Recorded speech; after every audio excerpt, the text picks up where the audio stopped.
You don't realize how much you take safety for granted until something breaks that illusion. This is a true story, and ever since it happened, I haven't slept the same way again. It started with the noises. Soft. Random. A thump at 2:14 a.m. A creak above the hallway. Something falling when no one was there to drop it. At first, I blamed the house. Old beams, bad insulation, maybe a raccoon in the attic, but the sounds kept coming. Always at night. Always. Directly above my bedroom. And then I started hearing breathing. Not mine. Not through the vents. Close. Above. Like someone was lying flat on the floorboards above me. Listening. Holding their breath. Just long enough to make me question my own sanity. One morning I woke up and found the cereal box in the wrong spot. No big deal. Right? But then the peanut butter jar was open. A spoon left in the sink. My laptop was closed, but the tabs I left open were gone. My roommate was away for the week. I lived alone in that house. Or at least, I thought I did. I told my friend about it. He laughed, said I was losing it. Dude, it's an old house. You've been watching too many horror shows. But I needed to know. So I grabbed a flashlight, pulled down the attic ladder, and climbed up. Dust, cobwebs, insulation. Then I saw it. A small section cleared away. Blankets. A backpack. Empty water bottles. And worst of all, a bag of chips I knew I didn't buy. Someone had been living in my attic. And I had no idea for how long. I didn't call the cops.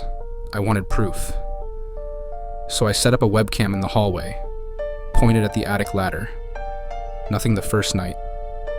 Nothing the second. On the third night, at exactly 3:07 a.m., the footage shows the ladder slowly unfolding, a pale hand reaching down.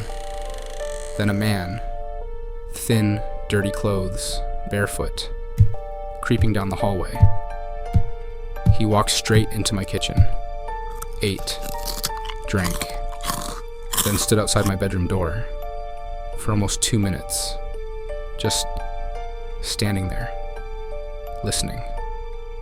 Then he went back up, pulled the ladder up behind him, like he'd done it 1,000 times before. I couldn't breathe. I couldn't think. That night, I didn't sleep. I waited.